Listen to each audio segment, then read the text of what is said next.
Welcome to our channel Taste My Food. அஸ்ஸலாமு அலைக்கும். Hello friends, எல்லோரும் எப்படி இருக்கீங்க? நல்லா இருக்கீங்களா? இன்றைக்கி நம்ம சேனலில் என்ன ரெசிபி பார்க்க போகிறோன்னா, நம்ம பிரியாணிக்கெலாம் சைட் டிஷ்ஷாக வச்சு சாப்பிடுவோம் பார்த்தீங்களா, கத்திரிக்காய் பச்சடி. அது எப்படி சூப்பராக பண்ணுறது தான் பார்க்க போகிறோம். கல்யாண வீடுகளில் நீங்கள் பிரியாணி கூட பார்த்துருப்பீங்க அந்த கத்திரிக்காய் பச்சடியை. பார்க்கறதுக்கே நல்லா எண்ணெய் மிதக்க சூப்பராக இருக்கும். அதோட டேஸ்ட்டும் ரொம்ப சூப்பராக இருக்கும். பட் நம்ம வீட்டில் ட்ரை பண்ணும்போது அந்தளவுக்கு பர்ஃபெக்டாக அந்த டேஸ்ட்டு வராது. பட் நான் சொன்ன இந்த மெத்தடை ஃபாலோ பண்ணி நீங்களும் அதை ட்ரை பண்ணி பார்த்தா கண்டிப்பாக கல்யாண வீட்டில் சாப்பிட்ட அந்த டேஸ்ட்டை வீட்டிலே நீங்கள் ஃபீல் பண்ணுவீங்க. அப்படி நீங்கள் ட்ரை பண்ணி பார்த்துட்டு ஃபீல் பண்ணிங்கன்னா இந்த வீடியோவை லைக் பண்ண மறந்துடாதீங்க.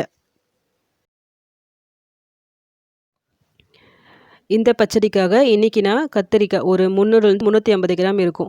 நீங்கள் இந்த பச்சடி பண்ணும்போது சின்ன கத்திரிக்காவை கிடச்சா இன்னும் சூப்பராக நல்லாயிருக்கும். ஃபஸ்ட்டு இதில் நம்ம என்ன பண்ணலாம், நல்லா க்ளீன் பண்ணி வாஷ் பண்ணி கட் பண்ணி எடுத்துக்கலாம் இந்த கத்திரிக்காவை. கட் பண்ணும்போது ஃபுல்லாக கட் பண்ணிடாதீங்க. நான் இப்போ காமிச்சிருக்கேன் பார்த்தீங்களா, இந்த மாதிரி கட் பண்ணி எடுத்துக்கோங்க. அப்போ தான் பச்சடிக்கு நல்லாயிருக்கும். கட் பண்ணி எடுத்துகிட்டு தண்ணியில் போட்டு வச்சுருங்க. வெளியே அப்படியே வச்சுட்டா கலர் சேஞ்ச் ஆகிடும். ஸோ இந்த மாதிரி தண்ணியில் போட்டு வச்சுருங்க. நெக்ஸ்ட்டு இப்போ நாம் வெங்காயம் தக்காளியை அரைச்சி எடுக்க போகிறோம். ஸோ அதுக்காக நான் ஒரு பெரிய வெங்காயத்தை கட் பண்ணி வச்சுருக்கேன். அதை நான் போடுறேன். கூடவே தக்காளியை பொறுத்த வரைக்கும் மீடியம் சைஸ் தக்காளி ஒரு 2 தக்காளி போட்டுக்கலாம். இதை போட்டு ஃபஸ்ட்டு அரைச்சி எடுத்துக்கலாம் நம்ம. நான் இப்போ இதை அரைச்சி எடுத்துட்டேன். இது அப்படியே இருக்கட்டும்.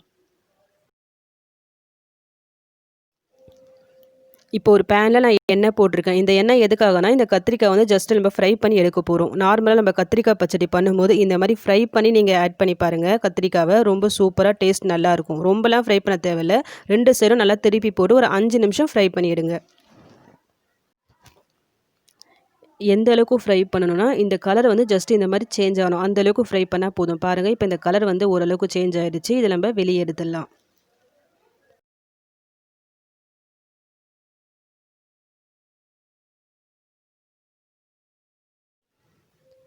கத்திரிக்காய் ஃப்ரை பண்ணல சேம் அதே எண்ணெய் தான் நான் யூஸ் பண்ண போகிறேன். பச்சடியை பொறுத்த வரைக்கும் எண்ணெய் வந்து கொஞ்சம் அதிகமாகவே போட்டுக்கோங்க. அப்போ தான் நல்லாயிருக்கும். இப்போ எண்ணெய் சூடாக இருக்குது. அதில் நான் ஒரு ஸ்பூன் அளவுக்கு கடுகு உளுத்தம் பருப்பு, ஒரு அரை ஸ்பூன் அளவுக்கு வெந்தயம் போட்டிருக்கேன், ஒரு ஸ்பூன் அளவுக்கு மிளகு, ஒரு கைப்பிடி அளவுக்கு பூண்டு இந்த மாதிரி உரிச்சி போட்டிருக்கேன். இதை போட்டுட்டு ஃபைனலாக கொஞ்சமாக கருவேப்பிலை போட்டு ஜஸ்ட்டு ஃப்ரை பண்ணிக்கிங்க. இப்போ நம்ம இதில் நம்ம அரைச்சி வச்சிருந்தோம்ல இந்த வெங்காயம் தக்காளி பேஸ்ட்டு அதையும் போட்டு ஃப்ரை பண்ணிக்கலாம்.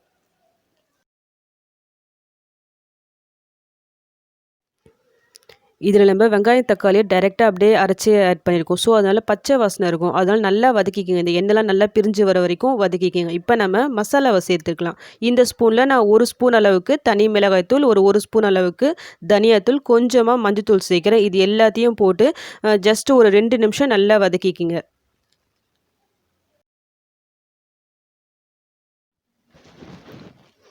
ஓகே, ஒரு 2 நிமிஷம் கழித்து நம்ம ஃப்ரை பண்ணி வச்சுருந்தோம்ல கத்திரிக்காய், அதையும் இதில் சேர்த்துக்கலாம். கூடவே நான் ஒரு லெமன் சைஸ் அளவுக்கு புளியை ஆல்ரெடி ஊற வச்சு இந்த மாதிரி கரைச்சி எடுத்து வச்சுருக்கேன். அதே இதில் போட்டுடலாம். கூடவே கொஞ்சமாக தண்ணி சேர்த்துக்குங்க. சால்ட்டு இதுக்கு எந்த அளவுக்கு சால்ட்டோ அதுக்கேற்ற மாதிரி சால்ட்டு போட்டுக்குங்க. ஜஸ்ட்டு மிக்ஸ் பண்ணி விட்டுட்டு மூடி போட்டு நம்ம வேக வைக்கலாம். மீடியம் ஃப்ளேமில் வச்சு குக் பண்ணுங்கள். இந்த கத்திரிக்காய்லாம் கொஞ்சம் நல்லா குக் ஆகி கொஞ்சம் சாஃப்டாகி வரணும். அது வரைக்கும் நம்ம வெயிட் பண்ணலாம். ஆல்ரெடி நம்ம சேனலில் ஹைதராபாத் ஸ்டைலில் கத்திரிக்காய் கிரேவி எப்படி ப்ரிப்பேர் பண்ண சொல்லிட்டு நான் ஒரு வீடியோ போட்டிருக்கேன். அதையும் செக் பண்ணி பார்த்துக்குங்க. அதோட டேஸ்ட்டும் ரொம்ப சூப்பராக இருக்கும். வெறும் ரைஸ் கூட அதை நம்ம சாப்பிட்லாம். அங்கே கத்திரிக்காய் வேகிற டைமில் இங்கே நம்ம சின்னதாக ஒரு பேஸ்ட் ரெடி பண்ணிக்கலாம். அதுக்காக நான் ஒரு பேனில் ஒரு 2 டேபிள் ஸ்பூன் அளவுக்கு வேர்க்கடலை சேர்க்குறேன். இதை போட்டு நல்லா கலர் சேஞ்ச் ஆகாத வரைக்கும் நம்ம ஃப்ரை பண்ணிக்கலாம். உங்கள் வீட்டில் நீங்கள் வறுத்த வேர்க்கடலை வச்சுருந்தா அதை யூஸ் பண்ணிக்கிங்க. இந்த மாதிரி ஃப்ரை பண்ண வேண்டிய அவசியம் இல்லை. இப்போ வந்து நான் இதை ஃப்ரை பண்ணிட்டேன். இது தோலெல்லாம் உரிச்சு நம்ம தனியாக எடுத்து வச்சிடலாம். இப்போ வந்து சேம் அதே பேனில் நான் ஒரு டேபிள் ஸ்பூன் அளவுக்கு வெள்ளை எள்ளு சேர்க்குறேன். 2 டேபிள் ஸ்பூன் வேர்க்கடலைனா 1 டேபிள் ஸ்பூன் அளவுக்கு வெள்ளை எள்ளு. எள்ளு ஃப்ரை ஆகிறதுக்கு ரொம்பலாம் டைம் எடுக்காது. ரொம்ப சீக்கிரமே அது ரோஸ்ட் ஆகிடும். ஆல்ரெடி இந்த பேன் வந்து ரொம்ப சூடாக இருக்கிறதால இன்னும் சீக்கிரம் அது ஃப்ரை ஆகிடும். இது எந்த அளவுக்கு நம்ம வறுக்கணும்னா அந்த எள்ளுலாம் நல்லா வெடிக்கும். அந்த டைமில் நீங்கள் இதை வெளியே எடுத்துருங்க. இப்போ இந்த வேர்க்கடலை இருக்க தோலெல்லாம் நல்லா ரிமூவ் பண்ணிடலாம். கூடவே நம்ம ஆல்ரெடி ஃப்ரை பண்ணி வச்சுருந்தோம்ல இந்த எள்ளு அதே இதில் போட்டுடலாம். இதை வந்து கொஞ்சம் ஆறட்டும். ஆறிட்ட பிறகு நம்ம இதை அரைச்சி எடுத்துடலாம். நான் இதை மிக்ஸி ஜாரில் ட்ரான்ஸ்ஃபர் பண்ணிவிட்டேன். கொஞ்சமாக தண்ணி சேர்த்துக்குங்க. நல்லா ஸ்மூத் பேஸ்ட்டாக அரைச்சி எடுத்துக்குங்க. நம்ம போட்ட வேர்க்கடலை, எள்ளு இது 2மே ஒண்ணு கூட தெரியக்கூடாது. அந்த அளவுக்கு நல்லா ஃபைனா அரைச்சு எடுத்துக்குங்க. இங்க இந்த சைடில் நம்ம போட்ட கத்திரிக்காய் என்னாச்சுன்னு பார்க்கலாம். நான் இப்போ ஓப்பன் பண்ணி பார்க்குறேன். பாருங்கள், இந்த கத்திரிக்காய்லாம் நல்லா வெந்து நல்லா சாஃப்டாகி வந்துடுச்சு. இப்போ இந்த ஸ்டேஜில் நம்ம அரைச்சி வச்சிருந்தோம்ல இந்த பேஸ்ட்டை இதில் நம்ம ஆட் பண்ணிக்கலாம். இந்த பேஸ்ட்டு சேர்க்கும்போது மட்டும் கொஞ்சம் பார்த்து சேர்க்கணும். ஏன்னா ரொம்ப அதிகமாக நம்ம சேர்த்துட்டா கடைசியில் எண்ணெய் பிரிஞ்சு வராது. 350 கிராம் கத்திரிக்காய்க்கு நான் சொன்ன இந்த குவான்டிட்டி கரெக்டாக இருக்கும். ஒருவேளை நீங்கள் 1/4 கிலோ கத்திரிக்காய் யூஸ் பண்ணுறீங்கன்னா இந்த குவான்டிட்டிலாம் கொஞ்சம் கம்மி பண்ணிக்கிங்க. இப்போ நான் வந்து இதில் சேர்க்குறேன்.